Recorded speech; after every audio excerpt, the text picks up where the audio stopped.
Mohon izin, Prof. Apakah Pak Gumilang ada, Prof, untuk memutarkan video Ya, maupun lagu Indonesia Raya?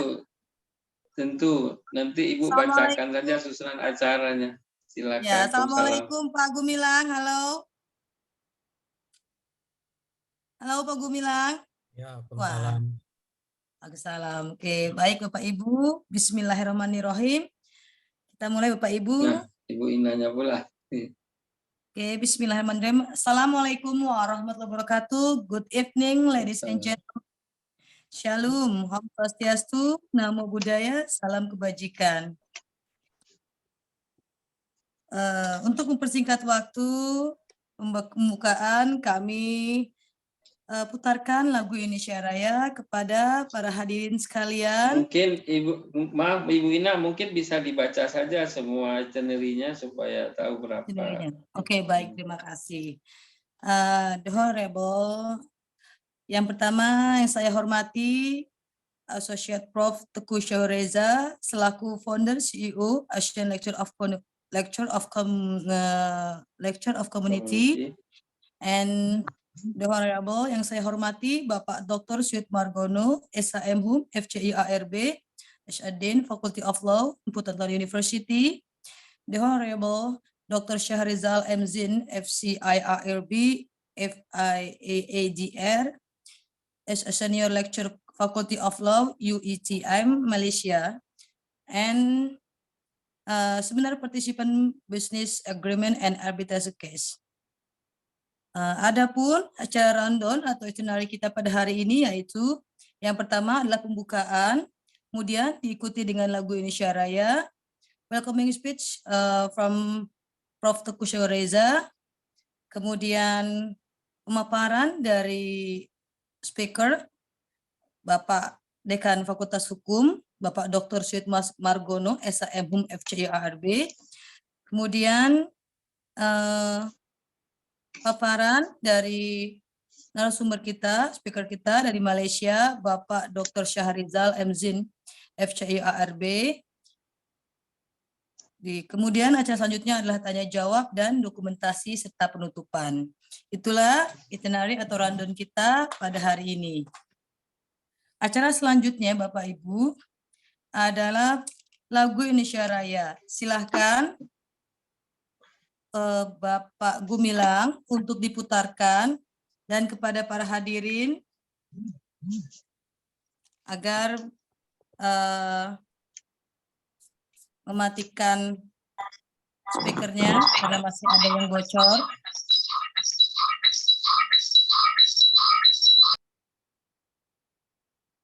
Silahkan Pak. Silakan kepada Bapak Gumilang. Yeah, Indah Gumilang, are you ready to share the Indonesian flag? Okay.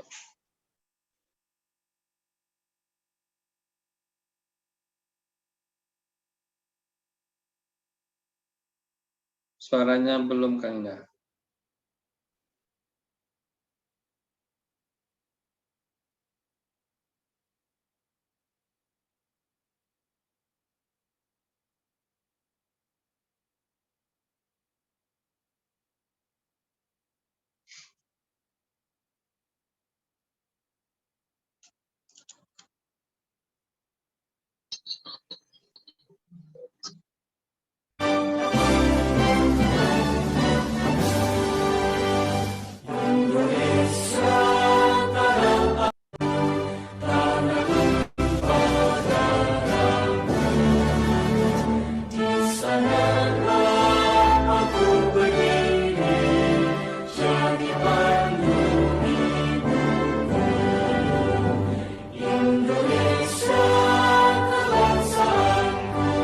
Bapak Prof. Teguh Reza selaku Direktur ALC pada beliau.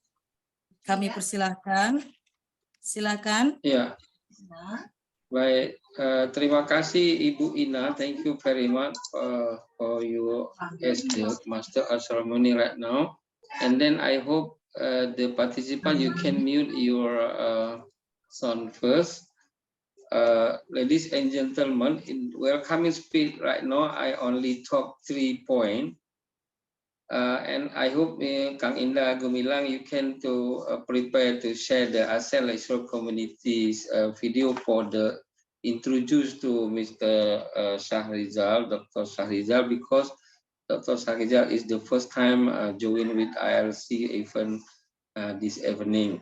Therefore, the first once more, thank you very much and very best appreciate to the phenomenal Dean of Umputan Tular Faculty of Law, Dr. Suyud Margono. Salam bro, selamat menjelang Sumpah Pemuda. Because Pak Suyud, I know younger than me. Therefore, appreciate to you because I know the Faculty of Law you must be too proudly to your faculty because your deed is very dynamic and I think is very creative dean. Therefore, right now I think 4 times collaboration or more with the ASEAN lecture community event. And then there's the difference theme today. I know this is the expert of Mr. Suyud. Therefore, I looking for your sparring partner is same with you knowledge for my student too. Today is my student. The subject is export, import, and marketing strategy. Therefore, hope the student can to get the new knowledge from the another lecturer this evening. And the second. Dr. Shahrizal, once more for you as the first time lecturer today is thank you very much for you join. This event not conference, not international conference, but international share lecture. Therefore, we are only relax and fun. Orang Malay kata knowledge silaturahim lah. Jadi kita kongsi ilmu. Jadi I hope you can to continue collaboration with Mr. Suyud and the Faculty of Law Umputan Tular for the next time because ASEAN Lecturer Community is the first gate for the introduce of ASEAN Lecturer Community. Okay, the last and the end of my welcoming speak, I want to show to you specially because it's the first time about what is the ASEAN lecturer community with the short video. This is the end of my welcoming speech. Therefore, Indah Gumilang, assistant professor, is the team of ASEAN lecturer community. Will be to share the ASEAN lecturer community official video short, only 3 minutes, I think. Indah Gumilang. For us to have the mechanism with the theme business agreement and arbitrase case export import issues. Langsung saja Bapak Ibu, untuk mempersingkat waktu, kita langsung kepada inti acara terkait dengan business agreement and arbitrase case kepada narasumber kita, Bapak Dr. Suyud Margono, to the speaker. Kami persilahkan untuk memberikan ilmu dan pengetahuannya kepada kita semua. Silakan Bapak Dekan, Dr. Suyud Margono, kami persilahkan. Thank you very much, Ibu Dr. Ida Heliani.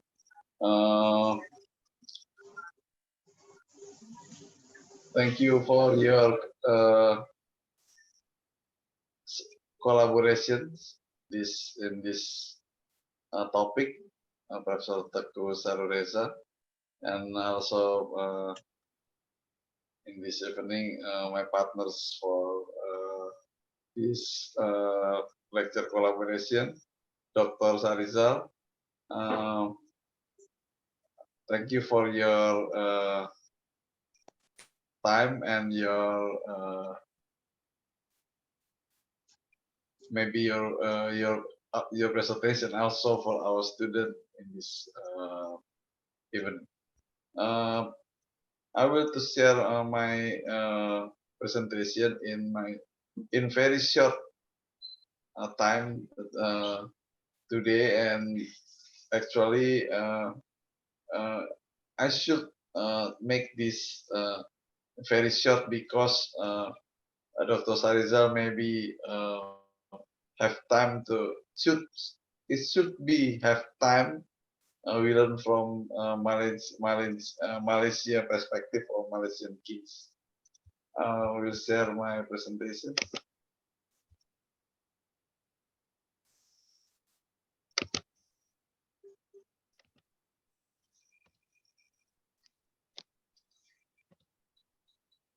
Is it clear? Yes, very clear. Good. My title presentation is recognition. Very clear screen. Yeah, recognition foreign arbitral awards, not for Indonesian arbitration national pass. What this means recognition foreign arbitral award? Because that's the arbitration is not only in domestic, is for the parties is maybe a foreign party, such as Malaysian party or Malaysian and Indonesian party. For the Malaysian party, Indonesian is a foreign party. Well, another example maybe Indonesian, Indonesian and United States. Indonesia is foreign party for United States, either entity or persons. That not for Indonesian arbitration national pass because the decisions, the decision for the arbitration is arbitral award. Arbitral award is final and binding and should be made execution for the party, because then it's not easy in national party, because we should the party the winning party should be request to national court in Indonesia. It's not because it's not easy. So this is topic is I think it's very relevant about the foreign arbitral award. The recognition for arbitral award for Indonesian parties and problem in the national process of execution. Our presentation outline is reflection and awareness the issues case for revocation of the arbitral award. Reflection is what this is like a matters and awareness for the foreigners about issues. Is it recognized or Indonesian system about the foreigners for the foreigners, because this is like a business. Arbitration is issues is not just issues, it's a part of business, because this is choice of forum, because there is a contract between the parties with different legal jurisdiction. And the second my presentation is Indonesian dispute resolution processes. This is like introductory. And the third outline is limitation and element of the arbitration in Indonesia. Fourth is a recognition for arbitral award. And five, the flow concerning concern about the arbitration process and alternative dispute resolution or ADR. This is based on Indonesian laws as a substantive arbitration law. This is a photo of the photo in the court. I'm expert witness in before court. When I'm expert witness in before district court in the case a revocation of the arbitral award. This is a capital market or stock exchange. Pasar modal is stock exchange arbitrations center. This is the stock exchange arbitration center have to face cancellations or revocations decisions. This is a matters before Indonesian district court. And in short, the case release an arbitration award or arbitral award taken from mistake, fraud, deceit can be used, fraud, mistaken, or maybe negligence can be used as a legal basis of the district court regarding revocation arbitral award. Nah, ini semacamnya tipu daya lah yang menyebabkan dasar dari court, pengadilan itu untuk membatalkan, to revoke the decision. And it is not fair. In this fact, it is not fair to foreigners, not fair to arbitration system, because arbitration system is part of business, because the decision is final and binding, no appeal system in the arbitration. This is Indonesian Arbitration Center BANI, Badan Arbitrase Nasional Indonesia. As an update, this is in relation with the prohibition of audio and visual recorder in the courtroom, because it's not as evidence. If even though the party is promised in another parties. So we move to my second presentation about the Indonesian dispute resolution processes. In Indonesians, based on the civil court procedure, that adjudication and non-adjudication settlement, the dispute resolutions usually for the common people, this is litigation and non-litigation. Litigation, as we know, that based on the court decision or judicial court decision based on the judicial system. When in other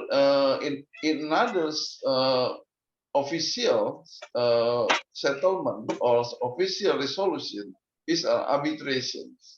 Arbitration is based on the contract.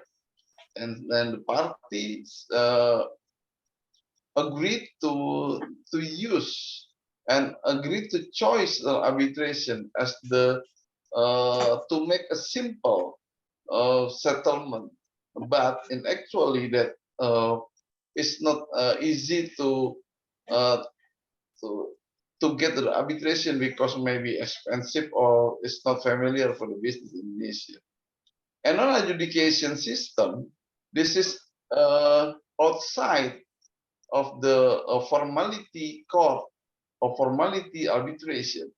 This is a negotiation among the parties or mediation facilitated by mediators, and conciliate is more than three or more than three parties. The conciliation model is can be a role model in Indonesia to make settlement for the human right or environmental case or industrial or manpower case for the corporations. But in non-adjudication is based on the contract, based on the consensus of from the party to make a deal based on negotiation, to make a consensus based on the mediation, and also to make consensus based on the conciliation model, and the consensus to make the party win-win win solutions. This is quite different with adjudication. Adjudication and win-lose settlement. And we move to Indonesian civil court procedure. As we know, for the student in the law faculty, usually know that for the private or commercial lawsuit, as the plaintiff or penggugat, they usually go to the district court based on the domicile or based on the contract. If the contract state that if any breach of contract, if any default event, shall be settled to the district court, registrar district court in, for example, in Central Jakarta, so that the Central Jakarta, based on the contract, as a valid registrar to settle their contractual dispute. For contractual dispute, for such as the agency contract, advertising contract, and sell and purchase contract, etc. And district court also resolve and have competence to resolve the dispute based on the legal domicile. Where is the domicile for the party? Where the domicile is the defendant.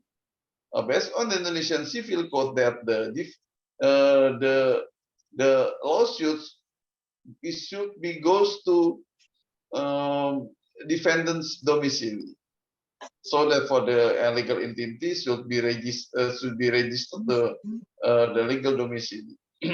Or some this is important because it related to tax, related to address, and related to financial report. And when the party is not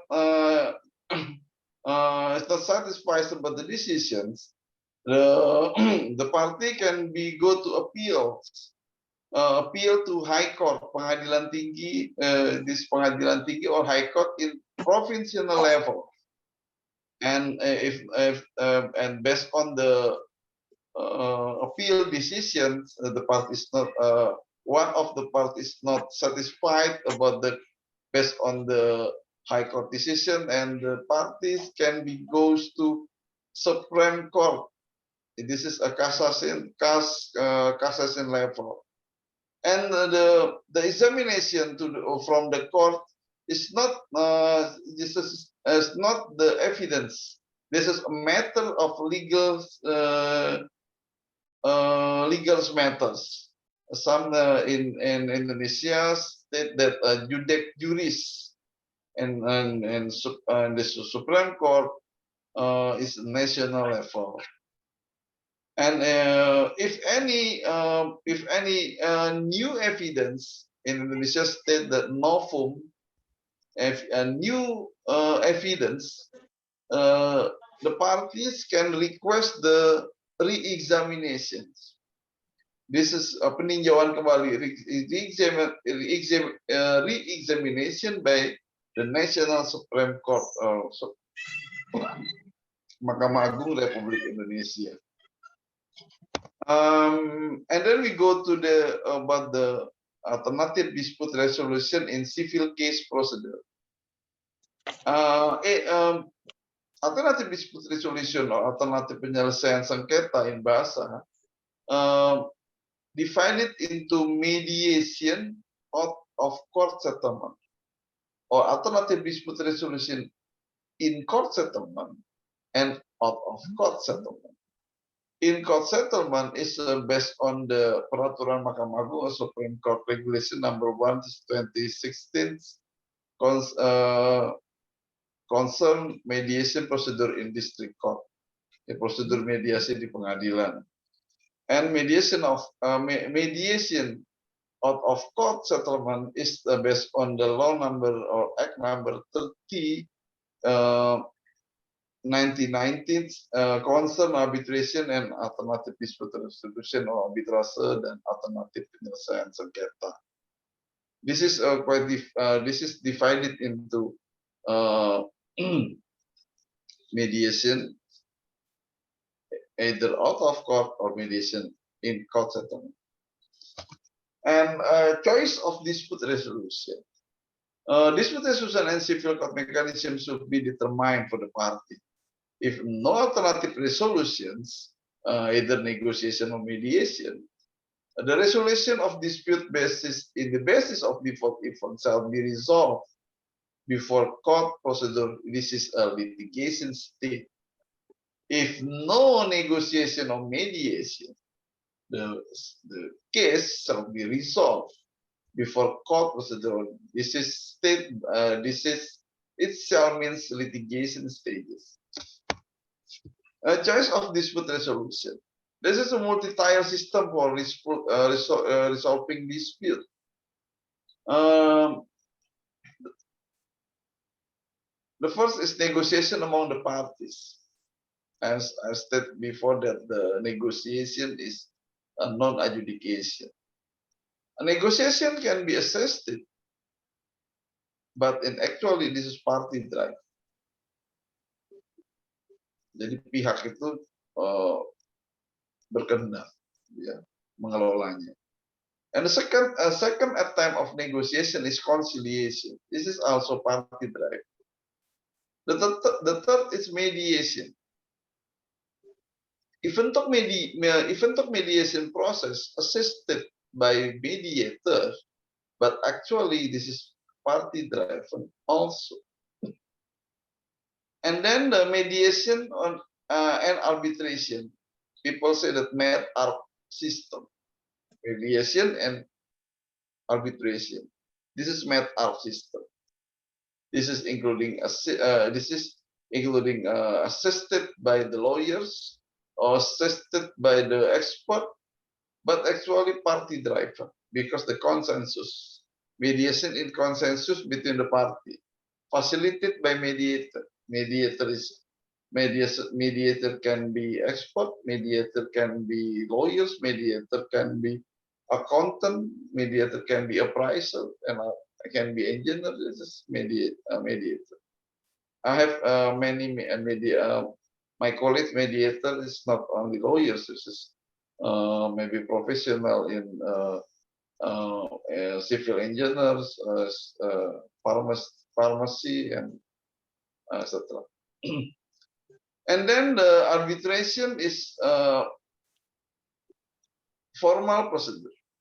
This is institutional arbitration or ad hoc arbitration. Arbitration is national and international arbitration. International means that the foreign for the for the parties, foreign the party, because the parties is different legal jurisdiction. People say this international arbitration. International arbitration is some people said that based on the international organization such as WTO, World Trade Organizations, arbitration for intellectual property case. This is a World IP Organization, arbitration and mediation center. This is also in arbitration to help the party or help government and to resolve and also the decision, because the international case is about the trade. And then the litigation is mean a civil court precedent. And this is a dispute resolution mechanism. A third party decision is the litigation and arbitration. Party driven is negotiation, mediation, and conciliations. Mixed is mean the MED-ARB, mediation and arbitrations. And expert determination is also mixed, because the expert is maybe just the lawyers or solicitors. This is expert include in-depth in that case and other appropriate combinations. This is arbitration. We move to arbitration about the limitation on arbitration. Arbitration should not resolve dispute regarding criminal. There is no criminal matters. But the scope of arbitration is to resolve commercial and other civil contractual. This is based on contractual, because the arbitration center, arbitration forum based on the contract. And the arbitration not resolve dispute relating the dissolution of marriage or something legal status of persons. And there is not the private case or the criminal case. and arbitration based on the clause and agreement, and based on the debt agreement, based on that clause, there's arbitration centers has seat of arbitration. This is named about the lex arbitrate. The arbitration clause agreement must be in writing, may agree before or after dispute arising. There must be in writing, may agree before and after dispute arising. There is arbitration clause or agreement.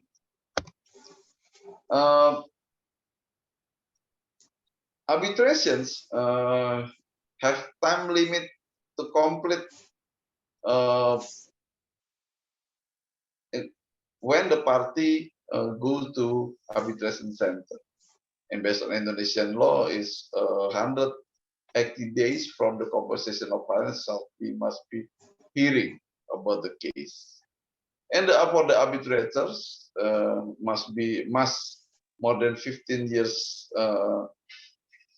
experience, and based on the expertise also, and not have as disinterest, it means no conflict of interest about the matters of the case, as maybe the arbitrators not conflicting. For example, the arbitrator as the shareholders, about the shareholder or family, or have affiliate or client, about client, the arbitrators. There is a conflict of interest. There is no judge, no government court, government official, court official, and official clerk. There is arbitrator. The element of arbitration clause essential is scope. The contract for all dispute to be arbitrated. This is a question mark about the contract. We should check the contract. All disputes shall be to be arbitrated. This must be clear and unequivocal. What institution? Institutional or ad hoc arbitration? If institution, which institution? If international or foreign arbitration, which international arbitration institution? And which rule shall be applied? This is very important about the rules of arbitration. This must be compliant for the party to resolving dispute. And how many arbitrators is very important. Minimum 3 tribunal resolving dispute. And for the complex issues must be more than 3 or 4, maybe 5 arbitrators. And what law shall be governs is very important about for the party and also for the arbitrator. What substance, what law, what the arbitration law for arbitration law for each party. Indonesia has arbitration law, and the cooperation with, for example, to Philippines or Thailand. The Philippines has arbitration law. It's very important. And also the arbitration procedure. This is like arbitrary. And how about enforcement arbitration? Yeah. Our topic, my topic today is the enforcement of arbitration. When to enforce, there is a challenge to revoke the arbitration, arbitral award. How about the cancellation arbitral award or revocation arbitral award? This is matters. An element of arbitration clause. This is also important about the language. This is English language, bahasa for the Indonesians, use bahasa, and also in about the translating language is very important. And also the special qualification or expertise of arbitration is important because we look the contract. If the contract about the pharmacy, the arbitrator it should be or has the pharmaceutical background or industry background. And in the arbitration, in arbitration process, this is highly confidential. It's very important. And based on law on contract and time limitation for reference and award. And finally, we go to recognition of foreign arbitral awards. The arbitral award is final and binding. It's not subject to appeal. A foreign arbitral award shall be enforceable anywhere. Arbitral award shall be enforceable anywhere because based on the substance law and Indonesia and the party should be ratified New York Convention. If your party in the contract, the country is member New York Convention or not. If member, there is can be enforced in those countries.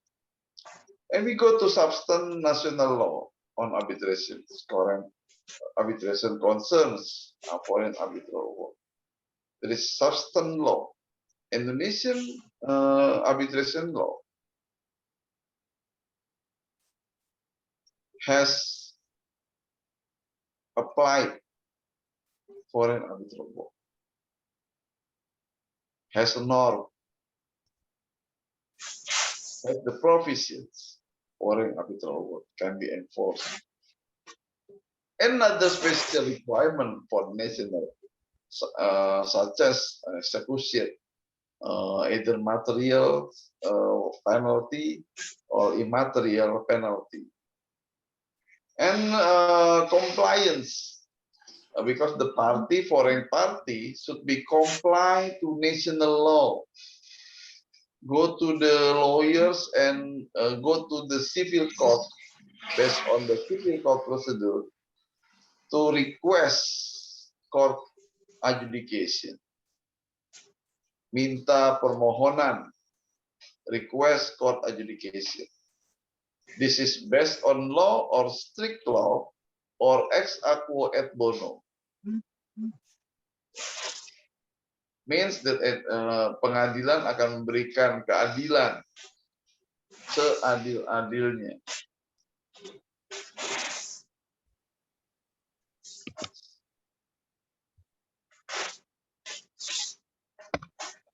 And this is a flow about the negotiation based on ADR mechanism.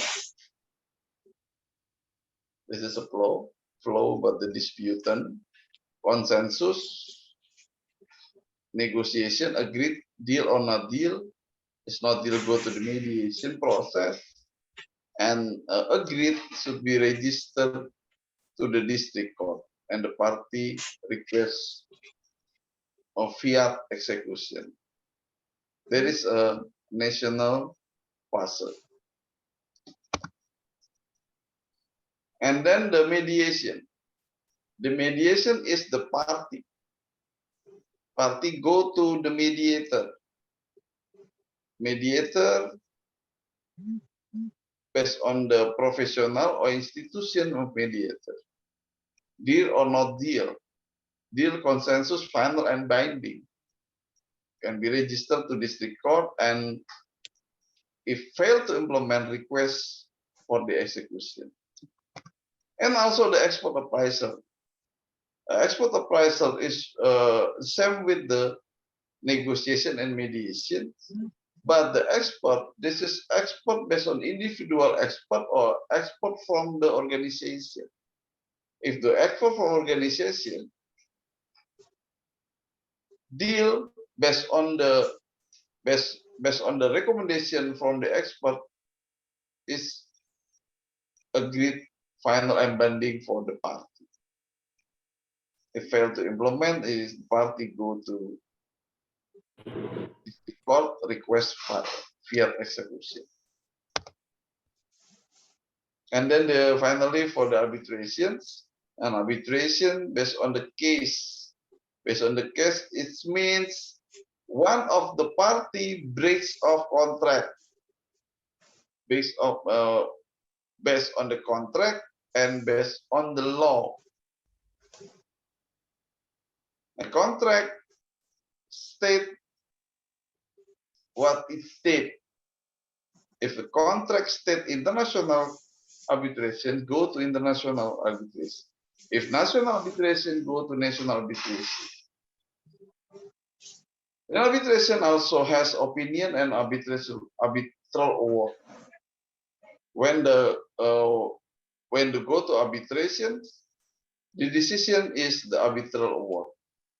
If fail to implement, the party goes to District Court Indonesia to request also fiat execution, to make execution about the decision. There is an enforcement arbitral award. Request to Jakarta Pusat District Court from the foreigner. If accepted or not accepted, it's not accepted, go to the Supreme Court for the cassation. In accepted, it can be execution. This is a binding arbitration clause. This is the arbitration clause, and this is a sample of International Chambers of Commerce regarding arbitration clause. And thank you very much. We go to, I'm sorry if this is maybe a long presentation. Thank you very much, Ibu Ina, and I'm enjoying the presentation. Thank you. I go time back to the master ceremony, Ibu Dr. Ina. Thank you. Yeah, Thank you. very good sharing. Terima kasih. Thank you, Bapak Ibu Dr. Ina di Sumarno. studio Emputan Tular, kita perlu menghibur peserta dulu ya Ibu Ina ya. Mangga Pak, Info. mangga Prof. Okay, Indah Gumilang in the chat box of ALC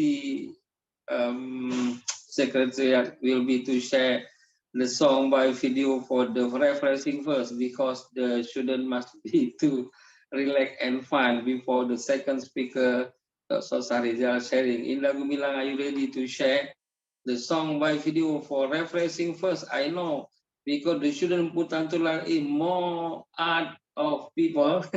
Eropa must be to enjoy. The next event is paparan dari Prof. Dr. Sarizal. Syahrizal MZin, FCI RB. Kepada beliau dipersilahkan. Ya, beliau sudah senyum-senyum tadi memikirkan wakil rakyat di Parlemen Malaysia, sama ke dengan Parlemen Indonesia. Kalau di Malaysia tidak ya Prof, tidak seperti itu ya Prof. Tidak terlalu berbeza maksudnya. Yeah, we're going to Tidak have terlalu this berbeza. general election by next month, by 15th November. All right. Yeah. Pilihan Raya, just like your pemilu. All right. This is the 15th general elections of Malaysia next month. Okay. Before I start, thank you, Madam Moderator, Ibu Ina, for giving me the floor. Can you please enable the share screen button, because I'm going to put my Yes, slides. you are the co-host right now, please.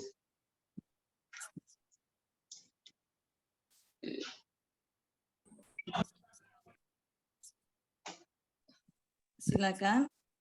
Yeah, not You yet. can to start. Okay, no problem. Cannot because the share No screen button problem. is still No problem. Relax, because you. yes. Okay. All right. It is Mr. Suyuk. The screen is not you. Yes, my slide will be on once No moderator problem. they enable No the share problem. screen button. Okay. No problem. If you want to my staff to help you to share screen, it's no problem. You can to share the WhatsApp. It's okay. I can share myself, but could you please, Ibrina, could you please enable the share screen button because it's still disabled. The share Oh. screen button is still disabled Oh from my ya, side. because ada ini beri beliau ini Pak Sahrijalna sebagai jadi co-host. Okay, no, you Yes, are I the think co-host right now. yeah, you can transfer the hosting rights to me. So that Yeah, I can you are. put that in. Okay. You're not yet. All right, here we go. Yeah. No. You are can to share right now. Okay, can you all see the slides on the screen? The process right now, I think it will be too clear. I think very good. That's good. Is it there? Can you all see the slides? Yeah. Yes. Yeah. Okay. All right, thank you. So I can start now. Let me enlarge this. All right, good evening, everyone. This is my first time, so let me introduce myself. My name is Shahrizal M. Zain. I'm the senior lecturer from the Faculty of Law, University Technology Mara, UiTM, Malaysia. And I'm also a practicing arbitrator, adjudicator, and mediator, and panel with Asian International Arbitration Center, AIAC, based in Kuala Lumpur, Malaysia, and some other international arbitration institution as well. So the title of my lecture tonight is Investment Treaty Arbitration, the Malaysian Experience. Basically, I'm going to share with you the snapshot of all the cases involving Malaysia under investment treaty arbitration. So there are two scenarios that I'm going to highlight. The first scenario is where the investor bring claims against Malaysia government as the respondent state. That is the first scenario. In the second scenario, Malaysian investor or Malaysian entities, Malaysian investor as a claimant bring claims against the host state, the respondent state. All right. So let's look at the overview of my lecture tonight. There are 5 points that I'm going to cover. The first one is investment treaty arbitration. What is investment treaty arbitration? So I'm going to explain this, the law in relation to investment treaty arbitration, how it came about to set the tone. Before I'm moving on to the second point, the meaning of investment. And also the third and fourth points are the crux of my presentation tonight, the one that I mentioned just now. The third point, investment treaty claim against Malaysia as the respondent state. And fourth, investment treaty claim by Malaysian entities, Malaysian investors abroad that brought claims against the foreign entities, the host state, the respondent state. So point 3 and 4 are the gist of my presentation, in which I'm going to share with you the snapshot of the cases, okay, that involve Malaysian government as respondent as well as Malaysian entities as claimant in the investment treaty arbitration. And finally, I'm going to conclude my presentation. Okay, let's look at the first point. What is investment treaty arbitration? All right, for students to understand the concept of investment treaty arbitration, we have to go back to the foundation of international investment law that exists as a subset of public international law. So it has a long history, how the law developed into the investor state arbitrations that we have today. So it's deeply rooted, started as far back during the time of gunboat diplomacy, where the powerful capital exporting state sent the boat with a gun pointing towards the territory of the capital importing state to intimidate them, to demand the payment of debt untuk menagih hutang. So that was gunboat diplomacy. Although it was not that diplomatic, so that's how it has been termed, gunboat diplomacy.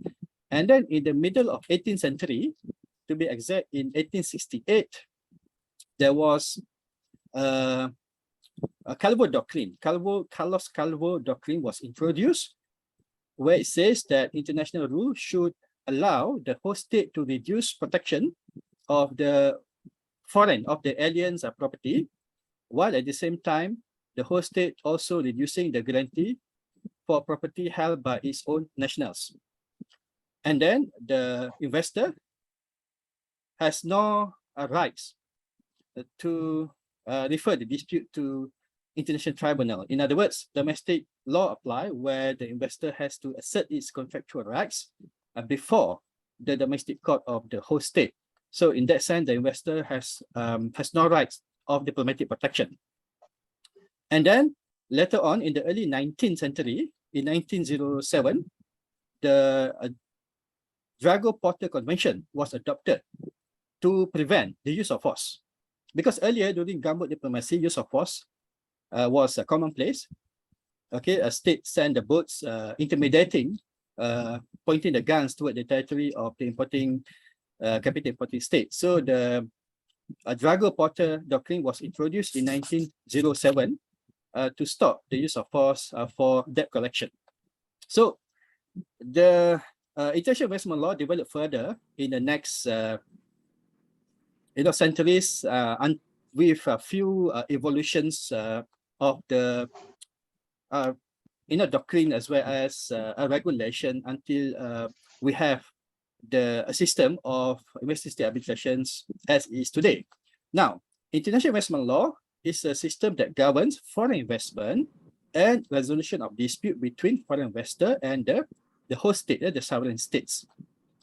So the investment treaty arbitration, which is also known as investor-state arbitration, is the main form of ISDS. So if you come across the term ISDS, investor-state dispute settlement, so that is where it falls under the scope of international investment law, or to be more, if you narrow it down, it falls within the scope of investment treaty arbitration or investor-state arbitration. So most investment treaty arbitrations or investor-state arbitration are brought under trade and investment treaties, particularly the BITs, bilateral investment treaties.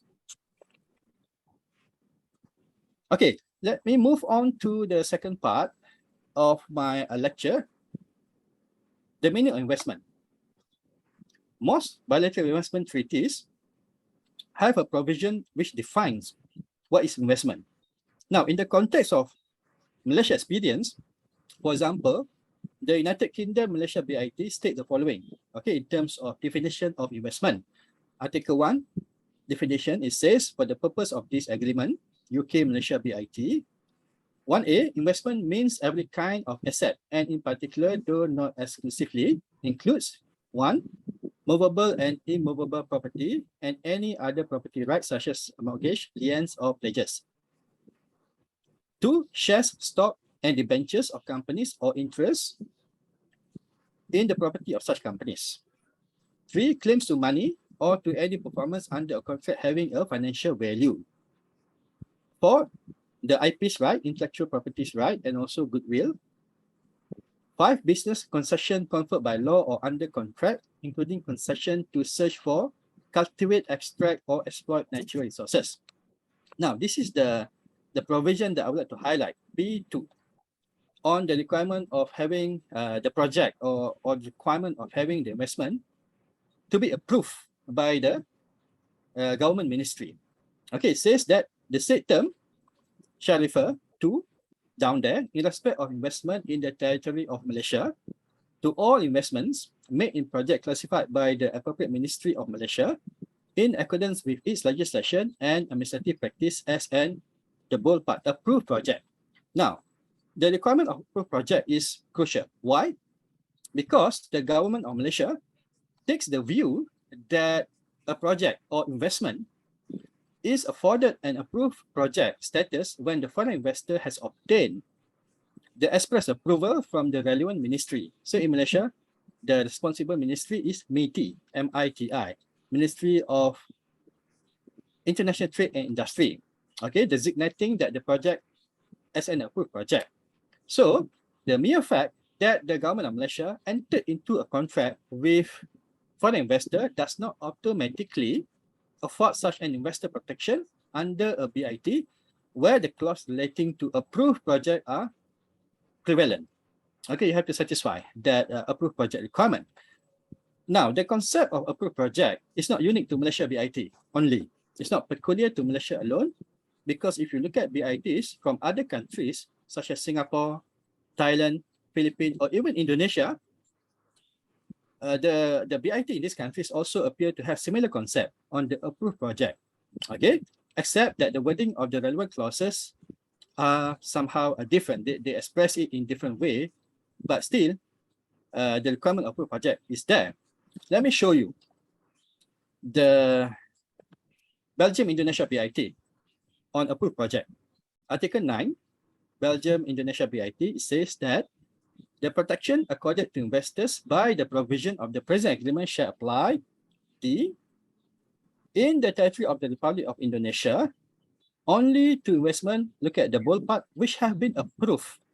Okay, the requirement of having an approved project, which have been approved by the government of the Republic of Indonesia pursuant to the stipulation contained in the Foreign Investment Law number 1 of 1967 or other relevant laws and regulation of the Republic of Indonesia.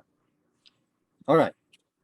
Now, let me move on to the crux of my presentation, which is the cases that involve Malaysia government as the respondent. This is where the claimants such as Philip Graslin, Malaysia Historical Service, and Bonyanik Bansem took Malaysia government to arbitrations under investment treaty, under BIT, under investment treaty clause. All right. Let me go through one by one. We start with Philip Graslin, the first ever case that Malaysian government faced in relation to investment treaty claim. Sorry. Okay, let me move on to the first case. Philip Graslin, Malaysia ICSID case. Yeah? ICSID is the International Center for Settlement of Investment Dispute, which is investment claim tribunal under the World Bank. All right. Now, let's look at the fact of the case. PG, which is the claimant, the investor in this case, Philip Graslin, a Belgian national, claimed that in January 1996, he made an investment of some 2.3 million US dollar in securities listed on the KLSE, Kuala Lumpur Stock Exchange, through an entity known as the EA MEC portfolio. And the Graslin claim against the government of Malaysia was for losses in the value of his investment arising from the alleged breach by the government of Malaysia of the terms of an intergovernmental agreement with the Belgium-Luxembourg Economic Union. So the claim was that the imposition by the government of Malaysia of exchange control in September 1998. Why September 1998? Because of Asian financial crisis that hits some of Southeast Asia countries, including Indonesia as well. So that's why the government of Malaysia imposed exchange control to address the Asian financial crisis. So it caused losses to the investment of Philip Graslin. It's stock under the KLSE. So Graslin said that Malaysia government constituted a breach of obligation owed by the government of Malaysia to Graslin, to them, under the terms of the said BIT. Now, let's look at how Malaysian government responded to the claims made by Philip Graslin. Government of Malaysia argued that Graslin investment in Malaysia was not an approved project, the requirement that I mentioned earlier on, under UK Malaysia BIT, as well as if you refer to Belgium Indonesia BIT, a similar requirement appear. So government of Malaysia argued that investment in Malaysia was not an approved project within the meaning of Article 131 of the BIT between Malaysia and Belgium-Luxembourg Economic Union. Now, the tribunal, when the case went to the tribunal took the view that it was for the claimant, the Graslin, to prove, to discharge the burden of proof that the particular assets in the EA-MEC portfolio fall within the definition of Article 1.3. So the investment treaty claim filed by Graslin was therefore dismissed on jurisdictional ground because the case never been heard based on merits, because Malaysian government successfully established an objection that that Glasgow investment was not an approved project, does not satisfy the requirement of approved project within the meaning of Article 131 of the BIT. So the tribunal dismissed the claim made by Glaslyn on the jurisdictional ground before the case not even went to the merits. So when the case is dismissed on the jurisdictional grounds, the court declined to exercise its jurisdiction further to hear the merits of the claim. Okay, so that was the first case. Now, let's move on to the second case, Malaysia Historical Salvers, also under exit arbitration. Let's look at the facts. The claimant, MHS, Malaysia Historical Salvers, entered into a salvage contract on August 1991 to salvage the wreck and contents of a sunken vessel, Diana. Okay, this is the treasure that sunk in Malaysian's territorial water. The Diana, the name of the vessel. So dispute arose under the contract, which initially resulted in commercial arbitration between MHS and also Malaysia. Domestic arbitration. Now, MHS was dissatisfied with the outcome of the arbitration proceeding and subsequently commenced proceeding before the Malaysian courts, in which MHS was also unsuccessful. So the claimant in this case, Malaysia Historical Salvers, failed twice at the arbitration and also at the Malaysian court. Now, some years later, MHS instituted an investment treaty claim pursuant to Article 2 of the Exit Convention, alleging that the government of Malaysia confiscated their property and that the national courts denied MHS justice and due process of the law. So this is the essence of the claims that MHS are trying to establish at the exit arbitration. They say that there was a confiscation of their property, and because they lost at the Malaysian court, so they say that Malaysian court has denied justice due to them, and also there was a violation of due process of the law. So these are the points of contention that MHS tried to establish at the exit arbitration. Now let's look at how Malaysian governments responded to this claim. Malaysian government raised again a judicial objection in the investment treaty claim, just like what they did in Philip Glaslyn case, namely that the salvage contract was not an investment within the meaning of BIT between UK and Malaysia, and also that it was not an approved project. Again, the approved project arguments crop up. All right. Now, national government contended that a marine salvage contract, okay, to extract the treasure out of the sinking ship Diana, simply did not fall within the meaning of the definitions of an investment under Article 1A125 of the United Kingdom Malaysia BIT or Article 25 of the Exit Convention. So according to Malaysian government, the marine salvage contract between Malaysia Historical Salvers and government of Malaysia is not an investment at all. This is a commercial contract, a contract relating to business. Okay, so this is not, this doesn't fall within the scope of investment definition under these rules.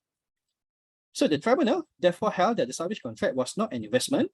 So tribunal ruled in favor of Malaysian government. So the tribunal held that the salvage contract was not an investment and dismissed Malaysia Historical Salvers MHS claim on jurisdictional grounds. So the case stopped there without going to the merits of the case, because Malaysians' objection are successful at the jurisdictional grounds at the first round of the hearings of the proceedings. Now, the tribunal, which consisted a sole arbitrator, Michael Huang SC. So Michael Huang SC is Singaporean. So he is one of the prominent arbitrator in Asia. So in upholding the government of Malaysia objection on grounds of jurisdiction, concluded that the salvage contract did not amount to an investment within the meaning of Article 25(1) of the Exit Convention. And further, the tribunal concluded that MHS contract was in essence a simple marine salvage contract, so nothing to do with the investment contract, a business contract that does not transform itself into an investment, okay, within the meaning of Article 25(1) of the Exit Convention. So the tribunal observed that the hallmarks of an investment should be fact-specific and should be a holistic assessment, and there should be a holistic assessment in determining what constitutes an investment. All right, so the case does not end there because Malaysia Historical Service thereafter sought to annul the award. Okay, so they tried to membatalkan, they filed an annulment proceedings at Exceed again, and they won. Okay, MHS won at the last proceedings before the Exceed Annulment Committee, 2-1 majority, where two arbitrators, subsequently one dissenting, but the two arbitrators held that the salvage contract was an investment. So they overruled Michael Huang SC reasoning in the arbitrations. So they said that the salvage contract was an investment. So the majority of these arbitrators, which consists of Peter Tom Carr and also Stephen Squabble, they took the view that the contract between Government of Malaysia and Malaysia Historical Service, MHS, is one of a kind of asset. And that was precisely at issue. What was precisely at issue between these two parties was a claim to money and performance under a contract having financial value. So this is a departure from what Michael Huang has decided earlier on.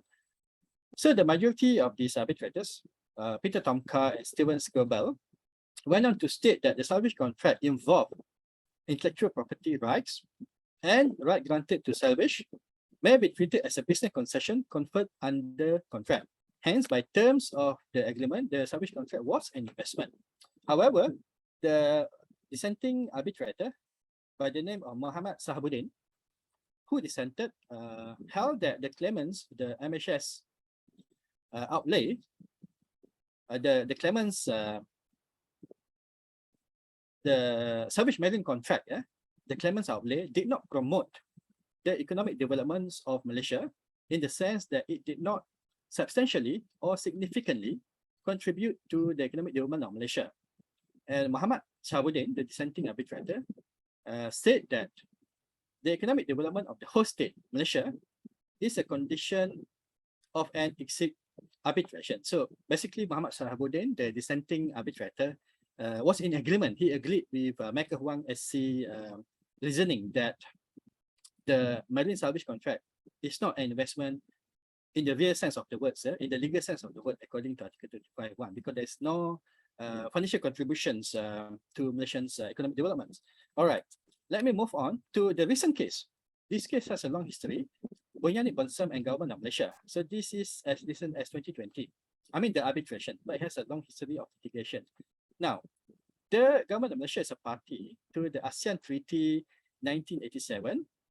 And it was a claim registered by the family of a Thai investor. Bonsam Bonyanit is a Thai lady, arising out of the decision handed down by the Federal Court of Malaysia in Adana Properties and Bonsam Bonyanit. So Federal Court is the highest court under Malaysian's hierarchy of court, just like Supreme Court, where its decision is binding and not appealable. So the Thai investor, Bonsam Bonyanit, invested in a piece of land in Penang, Pulau Pinang. However, due to a fraud in the land office in Penang, the property was transferred to a third party who claimed to have an indefeasible title to the property. So the matter was the subject of litigation before the High Court, Court of Appeal, and ultimately the highest court, Federal Court. So the Federal Court upheld the decision of the High Court that the purchaser, despite the fraud, had legitimate rights, had indefeasible rights, the concept of land law, to the said piece of land. They actually owned by Bonsam Bonyanit. So they procure it by way of fraud. Now, the decision of the Federal Court in Adana Properties, Bonsam Bonyanit, was subsequently overruled by another decision of Federal Court. Okay, some years later, in the case of Tan Yik Hong and Tan Sian Sian. Now, the crux of the claim by the family of the Thai investor against Government Malaysia was premised on there being a denial of justice and expropriation in the light of the Federal Court revisiting its earlier decision in Adana Property, Bonsam Bonyanit, through another case, Tan Yik Hong and Tan Sian Sian.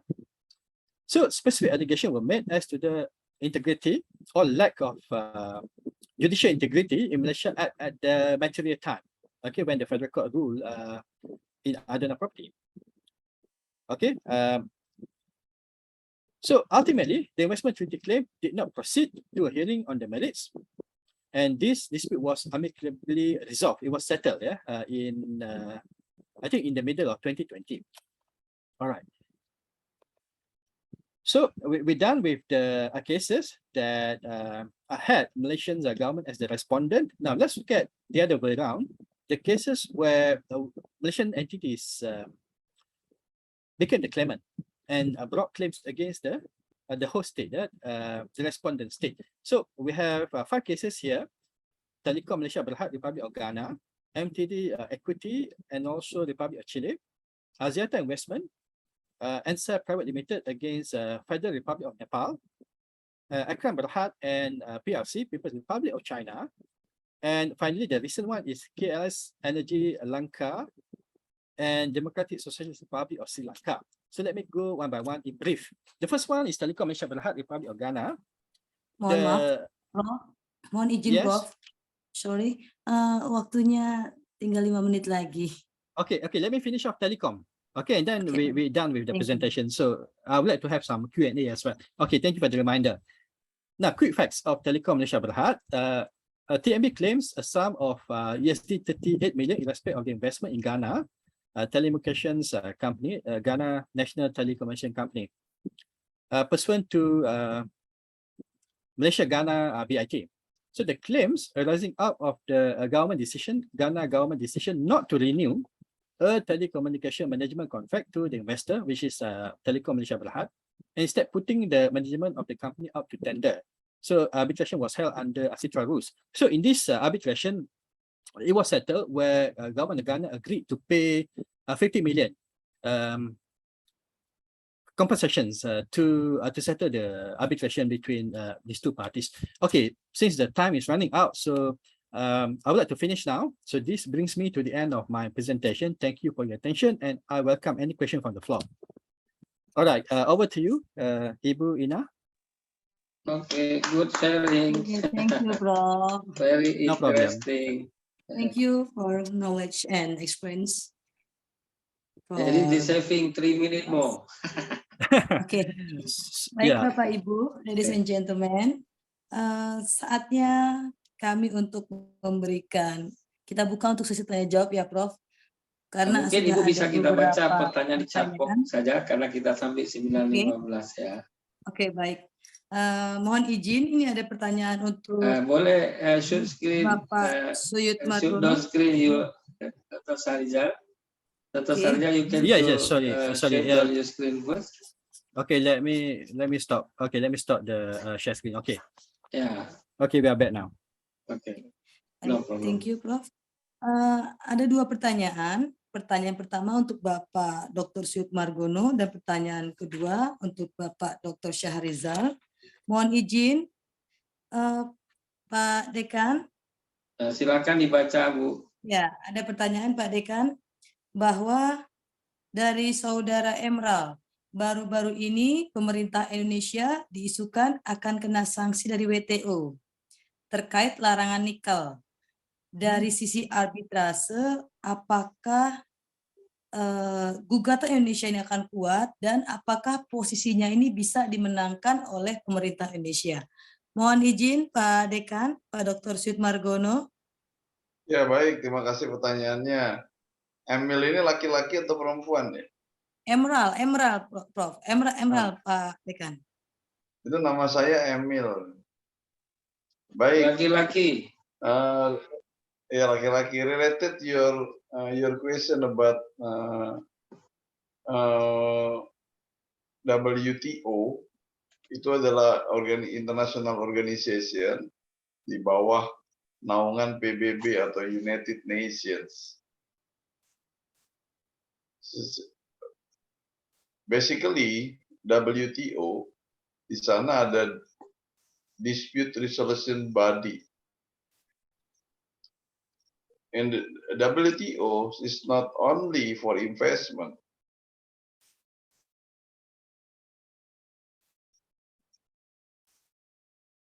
WTO also resolving about the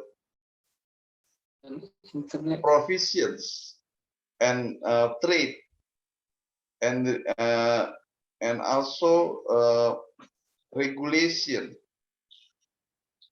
based on the WTO member. And Indonesia member of WTO or members country of WTO should be comply about the GATT General Agreement on Tariff on Trade.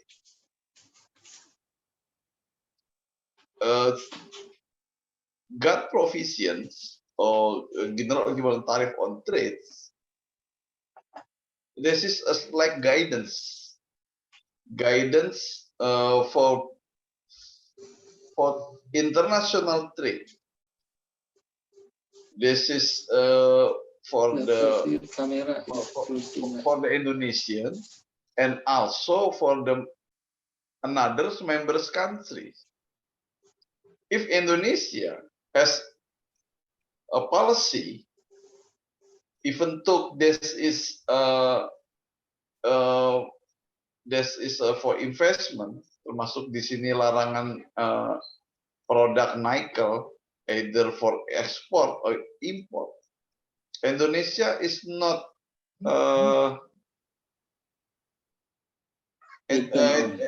Indonesia is in the positions. It may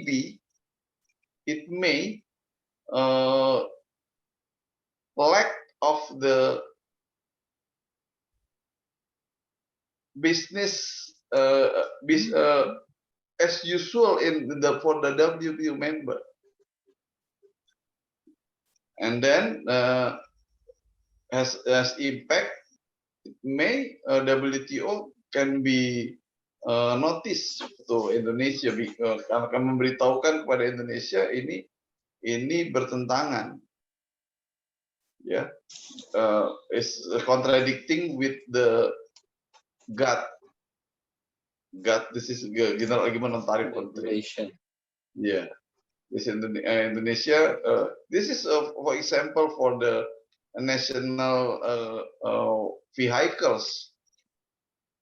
This is contoh ya, national vehicles is prohibit.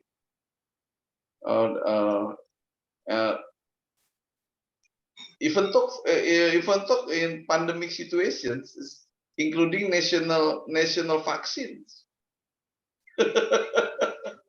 national vaccine is prohibit WTO regulations. Itu contohnya. Saya kira itu yang bisa saya sampaikan ya, karena memang dalam situasi di mana kita adalah member country, diberikan semuanya kepada pelaku usaha. So because the investment regarding for contoh disampaikan oleh Profesor Sariza, the investor can be claimed about the public policy, about the situation for the investor. This can be resolved by ISTIT. Thank you very much. Your question. Emerald. Baik, terima kasih. The second question. Oke ya. Untuk Bapak Syahrizal, Bapak Dr. Syahrizal, izin Prof. Dari Nadila. Okey, saya baca soalannya dari Nadila. Bagaimana kondisi di Malaysia berkenaan dengan perberhentian ekspor palm oil? Apakah pelaku usaha boleh menggugat kalau dilarang ekspor? Let me answer in bahasa Malaysia, bahasa Indonesia. Okey, di Malaysia juga sama situasinya selepas pandemik ya. Mungkin kerana inflasi, harga minyak masak, minyak goreng palm oil meningkat. Mungkin kerana inflasi. Tetapi tidak ada larangan seperti Indonesia untuk Malaysia exporter to export its palm oil abroad. Now, seandainya ada larangan sebegitu, pengusaha minyak sawit palm oil di Malaysia masih boleh mencabar keputusan kerajaan Malaysia melalui judicial review. So Malaysians palm oil industry players can challenge the decisions of Malaysian government that ban the exportation of palm oil abroad by way of judicial review, to file a judicial review at the High Court of Malaysia for the High Court to review the decision of the Malaysian government. This is under administrative law. So the court will look at on the point of fairness, reasonableness, and all that, whether the ban should stand or whether the ban should should be overruled. So there is judicial review mechanism under civil procedure of Malaysia. So I hope I answered that questions. Oke, Ibu Ina, ada satu yang mau saya tanya Baik, ke Dr. terima Sahida. kasih. Saya sudah lihat pertanyaannya. 1 menit. Ya, itu ke Pak Baik. Suyut. Sekarang Ya. saya mau nanya ke Dr. Sarijal juga. Belum lama ini government Malaysia menghadkan atau memutuskan atau meratification itu agreement of investment daripada China government atau company. Itu perkara yang boleh dibuat ataupun ada resiko di masa hadapan untuk dia kena ban atau kena konflik of investment. Okay. Nanti Dr. Sarijal menjawab selepas Dr. Suyut. Ada pertanyaan juga terkait dengan konflik of trade antara kalau berlaku di Indonesia dari businessman Malaysia. Ya, silakan Pak Suyut. Okay, for your question, Profesor Reza, that jika ada case terhadap pengusaha Malaysia di Indonesia terkait sengketa bisnis, bagaimana ketentuan pengadilan arbitrase Indonesia? Apakah asosiasi bisa ikut membantu klien Malaysia? Tentu kalau asosiasi itu tergantung member dari association tersebut. Karena untuk acting on the behalf tentu harus dari member of association, either the attorney or mediator or arbitrator. Itu. Tapi kalau terkait dengan sengketa bisnis, berarti kalau memilih arbitrase, artinya Indonesian dan Malaysians itu sebagai parties. The contract should be state arbitration.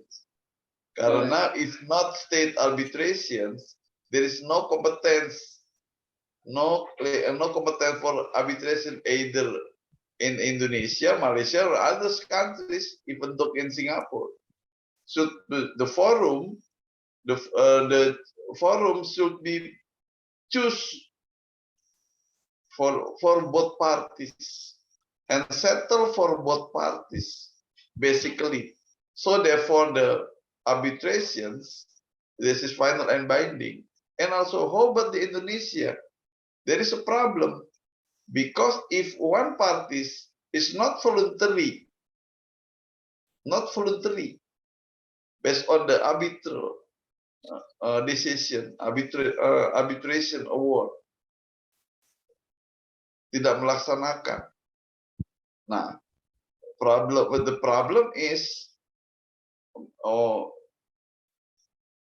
problem is legal jurisdictions, because the parties should make requests to national passer based on the substance law, domestic law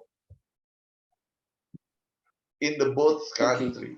There is a problem about the foreign arbitral award. Indonesia is the foreign for the Malaysia, and also the Malaysia is foreign for the Indonesians. Choose the arbitration center. For example, Singapore International Arbitration Center. The Singapore International Arbitration Center is foreign arbitral award either for the Malaysia and the Indonesians. The problem is not voluntary either for Malaysia or Indonesia. Indonesia can be revoked by the mistake, by the fraud, for the arbitration. That's the problem. Thank you very much. Baik, thank you. Terima kasih Pak Dr. Suyud Margono. The last, yang pertanyaan terakhir tadi Bu untuk Dr. Sarijal, habis itu selesai. Oh Yes. iya. Ya, soalan yang mana ya? Tadi saya bertanya, ada case investment yang telah disetujui oleh government Malaysia. Kami mendapatkan news beberapa kemudian kontraknya tak dilanjutkan oleh government Malaysia. Apakah itu boleh menimbulkan satu case yang terkait dengan konflik of investment dari Ya, China, dengan China ya. businessman pada masa hadapan. Yes. Saya fikir seperti negara Asia Tenggara yang lainnya, Malaysia juga bergantung kepada investment daripada China. Banyak sekali di Malaysia, especially di Johor, where Chinese investor came to Johor, bought the land and develops, a project and all that. And that's why, the best football team in Malaysia is JDT, Johor Darul Takzim. They got a lot of money. Where do they get the money? From the Chinese investor. So they got money from the Chinese investor. They managed to buy the best players. All right. And I think in terms of dispute settlement between nation governments, nation parties, and China, the Chinese legal culture always prefer negotiation to settle the dispute. I think if there is a dispute, both parties, Malaysia, China, we always resort to friendly negotiation to settle the dispute rather than going to arbitration or going to court. I think that's the key to resolve dispute with the Chinese government. Yeah. Because the court always a high cost, right?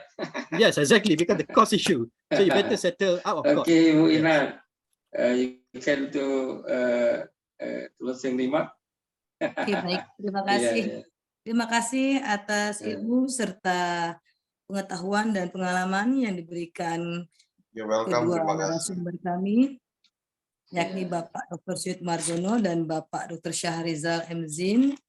Semoga ilmunya bisa bermanfaat untuk kita semua.